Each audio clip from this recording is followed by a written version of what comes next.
네, 안녕하세요. 삼성전자 주주 여러분. 금일 삼성전자 이렇게 오전장 시작하자마자 개파락하면서 불안불안한 모습 보여주고 있는데 오늘 하락의 이유는 삼성의 내부적인 문제나 따로 악재가 있어서 내린 게 아닙니다. 이게 한국 경제에 위기가 오고 있다는 신호가 몇 개 나와서 현재 외국인들이 먼저 발을 빼고 있어서 그래요. 현재 이번 달 평균 환율은 외환위기 이후 최고 수준을 갱신을 하고 있고 한국은행에서는 뱅크런 대비해서 이렇게 안전판을 마련한다면서 다가올 금융위기를 예고하고 있습니다. 그래서 오늘 영상에서는 대한민국 금융위기에 따라서 삼성의 주가는 어떤 식으로 흘러갈지 제가 하나부터 열까지 전부 알려드릴 예정이니까 구독과 좋아요 정중하게 부탁드리면서 그럼 오늘 분석 시작하도록 하겠습니다. 자, 일단 원달러 환율부터 한번 볼게요. 지금 원달러 환율이 1470원을 넘었어요. 최근에는 1480원까지 갔습니다. 이게 얼마나 심각하냐면요. 1997년 IMF 외환위기 이후 최고 수준이에요. 뭐 한간에는 아니 환율 좀 오르면 어때? 라고 생각할 수 있는데요. 문제는 지금 전 세계의 다른 나라들은 전부 다 환율이 내려가고 있다는 겁니다. 자, 원화만 약세인 이유 첫 번째, 지금 미국 달러가 굉장히 약세예요. 달러 인덱스라는 게 있는데 이게 100에서 98로 떨어졌거든요. 그럼 달러 인덱스가 뭐냐? 쉽게 말해서 달러가 다른 나라 돈에 비해서 얼마나 강한지 보여주는 지표라고 보시면 됩니다. 근데 지금 이게 떨어지고 있다라고 하는 건 유로화도 강해지고 있고 그리고 엔화도 강해지고 있고 파운드화도 강해지고 있다는 얘기예요. 그런데 원화는요? 반대로 더 약해졌어요. 아니 10월 중순에 환율이 1420원이었는데 지금은 1480원입니다. 60원이나 올랐어요. 60원. 다른 나라들은 다 좋아지고 있는데 우리만 나빠지고 있다는 겁니다. 자, 그다음 두 번째 포인트. 여러분 해외여행 많이 가시잖아요. 뭐 일본, 베트남, 태국, 미국 이런 나라들. 근데 지금 이 나라들 돈이 다 원화 대비 5에서 7%씩 강해졌어요. 한번 예를 들어볼게요. 3개월 전에 여러분들이 100만 원 환전하면 엔화로 10만 엔을 받았어요. 근데 지금 똑같이 100만 원 환전하면요. 9만 4천 엔밖에 못 받아요. 뭐 6천 원 정도 손해인 거죠. 그다음에 미국 달러는 더 심합니다. 3개월 전에는 100만 원으로 700달러 받았는데 지금은 660달러밖에 못 받아요. 자, 이게 뭘 의미하냐? 원화 가치가 계속 떨어지고 있다는 겁니다. 우리 돈의 가치가 계속 무너지고 있어요. 자, 그다음 세 번째는 역사적 수치인데요. 올해 2025년 연평균 환율이 1,420원이에요. 그리고 1997년 IMF 외환위기 때가 1,394원이었거든요. 그러니까 지금이 외환위기 때보다 환율이 더 높다는 얘기입니다. 자, 그럼 여기서 핵심은 뭐냐? 1997년에는 한국이 달러가 없어서 망했던 거고 지금은 달러가 있는데도 환율이 높다는 겁니다. 여러분, 이게 훨씬 더 무서운 거예요. 왜냐면 돈은 있는데 믿음이 없는 거거든요. 자, 그럼 한번 정리해 볼게요.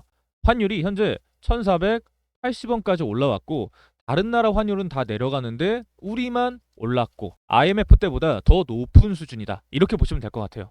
이게 전부 다 원화에 대한 신뢰가 무너지고 있다는 징조죠. 그럼 이제 좀 더 무서운 얘기 한번 해볼게요. 은행 얘기인데요. 최근에 새마을금고에서 대규모 예금 인출 사태가 있었죠. 자, 사람들이 갑자기 예금을 빼기 시작한 거예요. 이걸 뭐라고 하냐면은 뱅크런이라고 하는데 이 뱅크런이 뭐냐? 쉽게 말해서 은행이 망할까봐 사람들이 이렇게 동시에 막 돈을 빼는 현상이에요.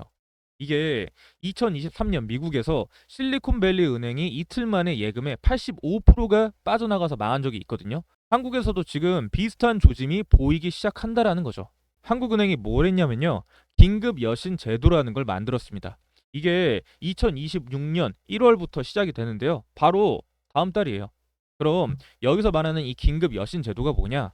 은행이 갑자기 돈이 부족하면 은행이 가진 대출 채권을 담보로 돈을 빌려준다는 겁니다. 왜냐면 디지털 시대라서 SNS로 불안한 심리가 퍼지면 하루아침에 은행이 무너질 수도 있거든요. 그래서 이렇게 미리 안전장치를 만들어두는 거예요. 여러분, 중앙은행이 이런 제도를 만들었다는 게 무슨 의미인지 아세요? 앞으로 문제가 좀 생길 수도 있다라는 걸 인정한 거예요. 자, 예를 한번 들어볼게요. 소방서가 갑자기 소방차 10대를 더 산다면 그럼 큰 불이 날 걸 대비하는 거잖아요. 한국은행이 긴급 여신 제도로 만든다? 그럼 금융위기에 대한 가능성을 보고 있다는 뜻입니다.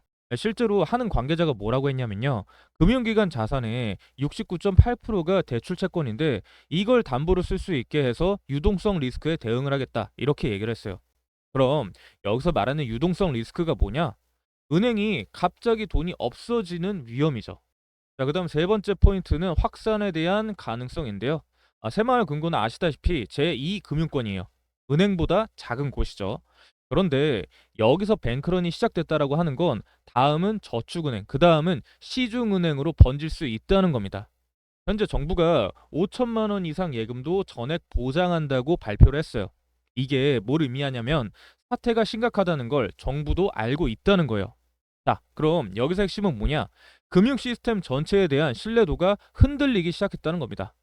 자, 이제 본격적으로 삼성에 대해서 한번 알아볼게요. 그럼 삼성전자 주가는 왜 떨어질까요? 여러분, 삼성전자가 11월 4일에 11만이 넘었었습니다. 그런데 11월 21일에 94,800원까지 떨어졌죠. 2주 만에 17% 하락이에요. 근데 지금은 10만 5천 원인데 여전히 한 달 전보다 6% 낮아요. 그럼 삼성전자가 뭘 잘못했을까요? 자, 첫 번째 이유, 삼성전자는 아무 잘못이 없습니다. 뭐 실적 발표에서 망했다? 아니에요. 신제품이 안 팔렸다? 아니에요. 반도체 시장이 무너졌다? 이것도 아닙니다. 물론 HBM에서 SK 하이닉스한테 밀린다는 얘기는 있지만 그건 이미 다 알려진 내용이죠. 그럼 대체 왜 주가가 이렇게 떨어지는 걸까요? 자, 떨어지는 이유 두 번째 포인트. 지금 외국인 투자자들이 한국 주식을 대량으로 매도하고 있습니다. 왜 그러냐? 환율 때문이거든요. 자, 외국인 입장에서 한번 생각해 볼게요. 미국 투자자가 1년 전에 삼성전자 주식을 샀어요. 그때 환율이 1,300원이었습니다. 근데 지금 환율이 1,480원이에요. 아니, 주가가 똑같아도 환율 때문에 몇 프로 이상 손해본다? 10% 이상을 손해보는 거죠. 자, 이걸 한번 계산해 보면 1년 전에 10만 원짜리 주식을 샀어요. 환율이 1,300원이니까 77달러 투자한 거죠. 근데 지금 주가가 똑같이 10만 원인데 환율이 1,480원이에요. 그럼 68달러밖에 안 돼요. 얼만큼이나 손해 보는 거냐면 자그마치 9달러나 손해를 보는 거예요. 아니, 아무것도 안 했는데 12%가 날아간 거죠. 그러니까 현재 외국인들이 생각하는 게 뭐냐? 한국 주식 들고 있으면 환율 때문에 계속 손해다. 빨리 팔자. 이렇게 되는 거죠. 자, 그다음 세 번째 문제는 이 신뢰 문제인데요. 제가 아까도 말씀해 드렸죠. 원화만 혼자서 약세라고. 그럼 이게 뭘 의미하냐? 지금 전 세계 투자자들이 한국 경제를 믿지 않는다는 겁니다. 뭐 일본 주식 사고, 유럽 주식 사고, 미국 주식은 사는데 한국 주식만 안 사요. 왜? 불안하니까. 지금 환율은 높고 은행은 뱅크런에 대한 불안해. 정부는 긴급 대책 발표하고 이러면 한국 위험한데 빨리 빠져나가자. 이렇게 되는 거예요. 자, 그럼 여기서 핵심은 뭐냐? 삼성전자 주가는 한국 경제 전체의 바로미터라는 겁니다. 삼성이 흔들리면 한국 경제 전반이 흔들린다는 거고 한국 경제가 흔들리면 삼성이 흔들린다는 얘기죠. 자, 그다음 네 번째 포인트 하나 더 말씀해 드릴게요. 지금 한국 사람들이 해외 주식 엄청 사고 있어요. 뭐 서학개미라고 다들 들어보셨죠? 이 미국 주식 사는 거예요. 11월에만 55억 달러, 그리고 10월에는 68억 달러어치 샀어요. 자, 이게 뭘 의미하냐? 한국에서 지금 달러가 계속 빠져나간다는 겁니다. 지금 한국 사람이 미국 주식 사려면 원화를 뭘로 바꿔야 돼요? 바로 달러로 바꿔야 돼요. 그럼 달러 수요는 계속해서 올라가고 원화 가치는 떨어질 수밖에 없겠죠? 자, 여기에 국민연금도 해외 투자를 늘리고 있고 기업들도 환해제하느라 달러 사고 있어요. 지금 삼성전자는 잘못이 없고 외국인이 환율 때문에 팔고 있고 한국 경제 전체에 대한 신뢰도가 무너지고 있습니다. 이게 전부 다 삼성전자 주가 하락으로 이어지고 있는 거죠. 자, 그럼 한번 마무리해 볼게요. 오늘 내용 정말 중요한 거였어요. 지금이 1997년 이후 가장 위험한 순간일 수도 있었거든요. 하지만 그럼에도 삼성전자 실적은 역대급이고 앞으로도 나올 호재들이 계속 남아 있다는 겁니다. 여러분이 이 매수에 대한 생각은 뒤로 미루어 두셔도 되지만 매도 같은 경우에 지금 파는 건 조금 빠른 감이 있기 때문에 시장이 조금 안정화가 됐을 때 그때 매도해도 늦지 않습니다. 그래서 앞으로 흘러가는 상황은 계속해서 지켜볼 예정이고 저는 더 좋은 내용 준비해서 다음 영상에서 다시 찾아뵙도록 하겠습니다. 감사합니다.